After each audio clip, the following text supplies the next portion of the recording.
Group 1.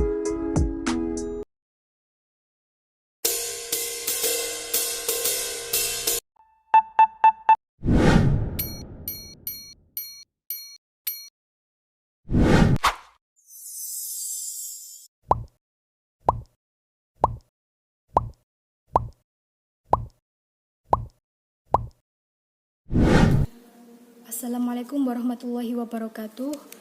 Alhamdulillahirabbil alamin.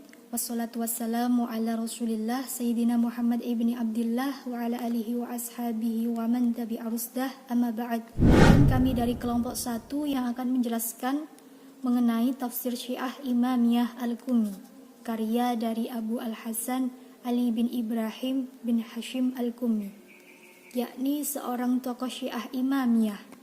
Al-Qummi atau Ali bin Ibrahim lahir di kota Kufah, hidup pada pertengahan abad ke-3 Hijriah dan awal abad ke-4 Hijriah, dan wafat pada tahun 991 Masehi. Nama kitab tafsirnya merujuk pada nama akhir dari namanya, sekaligus penegasan bahwa dia besar dan menjadi ulama di kota Qum, Iran.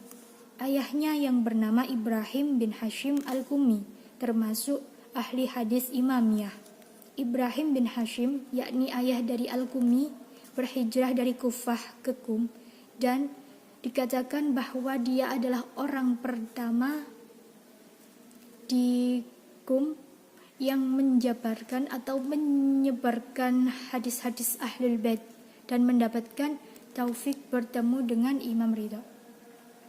Ishaq bin Ibrahim, saudara dari Al-Qummi, dan anak-anak dari Al-Qummi yakni Ahmad, Ibrahim, dan Muhammad, semuanya termasuk tokoh-tokoh agama pada masanya. Dari literatur riwayah dan rijal Syiah, nama Al-Qummi ini tercatat dalam barisan sahabat-sahabat Imam Hadi.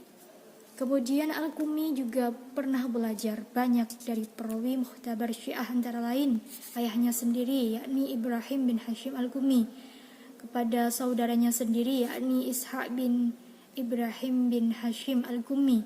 Kemudian pernah belajar juga kepada Muhammad bin Isa, Ahmad bin Muhammad bin Khalid Barki, Ayub bin Muhammad, Ahmad bin Ishaq bin Sa'ad, Ahmad bin Muhammad, Ismail bin Muhammad Mulki, Hasan bin Muhammad, dan juga pernah belajar kepada Hasan bin Musa Al-Hasan. Al-Qummi juga memiliki beberapa murid. Yang pertama yaitu Siqatul Islam Muhammad bin Ya'qub Kulaini, kemudian Qasim bin Muhammad, Ahmad bin Ziyad bin Ja'far Hamadani, Hasan bin Hamzah Alawi, Muhammad bin Musa bin Mutawakkil. Kemudian di antara yang mendasari pemikiran tafsir Al-Qummi ini adalah keyakinan bahwa Al-Quran itu memiliki makna batin yang harus diungkap. Mazhab Syiah juga memandang bahwa Al-Quran lebih banyak mengandung makna batin dibanding dengan makna lahirnya. Dengan demikian mereka lebih cenderung menafsirkan makna batin dibanding dengan makna zahir Al-Quran.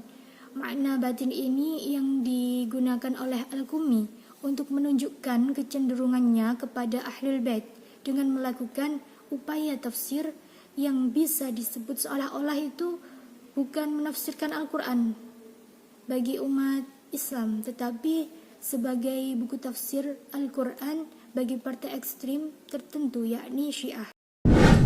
Ya, jadi tadi sudah dijelaskan bahwa tafsir Qummi sebagai tafsir batini karena terdapat peralihan makna, yaitu makna zahir Al-Quran kepada makna batinnya, dan orientasinya yaitu pada doktrin-doktrin Syiah khususnya Imamiyah. Tafsir Qummi ini ada pada masa Imam Hasan Al-Askari, yaitu abad ke-3 Hijriah. Al-Qummi sendiri atau Ali bin Ibrahim dalam menuliskan tafsir Qummi ini banyak menghimpun riwayat-riwayat dari ayahnya sendiri. Kemudian ada sebuah riwayat yang menyatakan bahwa dalam penulisan tafsir Qummi ini Ali bin Ibrahim tidak menyelesaikannya sendiri, akan tetapi disempurnakan oleh seorang muridnya yaitu Abu Fadl Al-Abbas bin Muhammad bin Qasim bin Hamzah. Kemudian penafsiran dari kitab tafsir Qumi ini hanya dari Ahlul Bait. Di dalamnya juga dijelaskan bahwa Al-Quran mengalami tahrif, yaitu perubahan pada ayat-ayatnya. Dan tafsir Qumi ini merupakan tafsir birra'i al-madmum karena dianggap menyimpang dan buruk. Dalam penulisannya, tafsir Qumi ini terdiri dari 2 jilid. Jilid yang pertama yaitu dimulai dari penafsiran surah Al-Fatihah sampai surah An-Nahl. Kemudian jilid yang kedua penafsiran dari surah Al-Isra sampai surah An-Nas. Selanjutnya mengenai keunggulan dan kekurangan dari tafsir Qumi. Keunggulannya yaitu tafsir Qumi ini menjadi rujukan para mufasir, para teolog, para muhaddisin setelahnya. Hanya saja penafsirannya sekadar terbatas dari Ahlul Bait dan orientasinya pun hanya pada doktrin madhabnya sendiri, yaitu Syiah Imamiyah. Dan di dalamnya juga dijelaskan bahwa Al-Quran mengalami tahrif atau perubahan pada ayat-ayatnya. Kemudian tafsir Qumi ini juga digolongkan tafsir birra'i al-madmum karena dianggap menyimpang dan buruk. Kemudian selanjutnya mengenai metode dan corak dari kitab tafsir Qumi.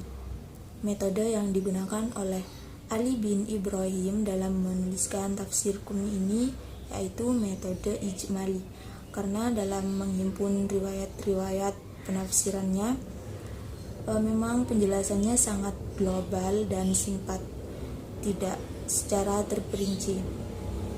Adapun coraknya digolongkan corak madhabi karena memang orientasinya hanya pada madhabnya sendiri, yaitu Syiah Imamiyah. Akan tetapi ada riwayat lain yang berpendapat bahwa tafsir Qumi ini bercorak fikih. Selanjutnya yaitu sistematika penulisan dari kitab tafsir Qumi. Sistematika penulisannya yang pertama yaitu ada muqaddimah, kemudian dilanjutkan dengan penafsiran surah Al-Fatihah sampai An-Nas, dan yang terakhir Ali bin Ibrahim ini juga menuliskan mengenai jumlah ayat-ayat Makkiyah dan ayat-ayat Madaniyah. Selanjutnya di sini saya akan menyampaikan pembahasan selanjutnya, yaitu di langkah-langkah penafsiran dan contoh-contoh penafsiran ayat-ayat teologi. Yang pertama di sini saya akan membahas langkah-langkah penafsiran.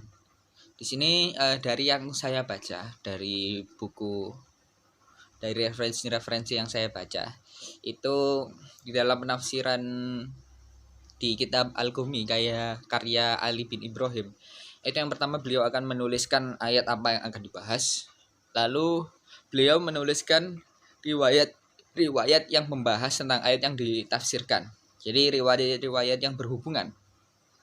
Lalu dan juga itu riwayatnya itu dominan dari ayahnya, yaitu Ibrahim bin Hashim, serta imam Syiah yang terkenal di zamannya seperti Muhammad ibnu Abi Amir dan juga imam-imam lainnya. Jadi dulu ayahnya itu memang termasuk salah satu imam Syiah yang terkenal di zamannya.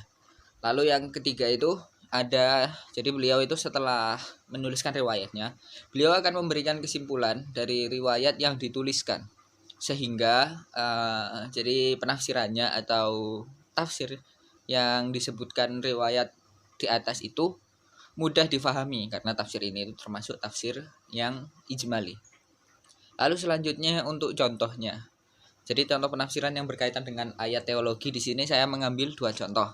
Yang pertama itu Quran surah Al-Baqarah ayat 124 yang berbunyi Bismillahirrahmanirrahim.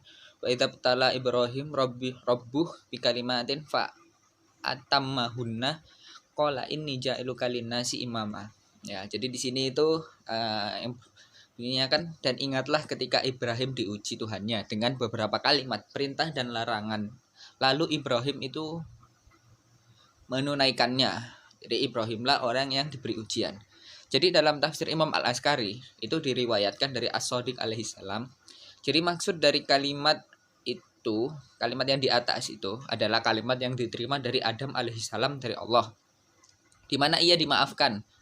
Dan Nabi Adam alaihissalam itu berdoa, "Ya Allah, aku berdoa demi Muhammad, Ali, Fatimah, Hasan dan Husain. Kabulkanlah doaku." Lalu apa maksud menunaikannya? Jadi dijawab bahwa maksud dari menunaikannya itu menunaikannya bagi Al-Qaim alaihissalam atau keturunan, yaitu keturunan Nabi Muhammad. Quran surah Al-Baqarah ayat 124. Untuk contoh yang kedua di sini saya ambil dari Quran surah Al-Isra yang berbunyi yauma nad'u kulla unasin bi imamihim. Jadi jadi di sini yang mana artinya itu, ingatlah suatu hari yang di hari itu kami panggil tiap umat itu dengan pemimpinnya. Jadi di tafsir sini itu disebutkan dari Hamad, dari Isa, dari Rib'i bin Abdullah bin Al-Fadil bin Yasar, dari Abi Ja'far alaihissalam tentang ayat ingatlah suatu hari yang di hari itu kami panggil tiap umat dengan pemimpinnya. Jadi Rasulullah SAW itu akan datang beserta keluarganya, Ali.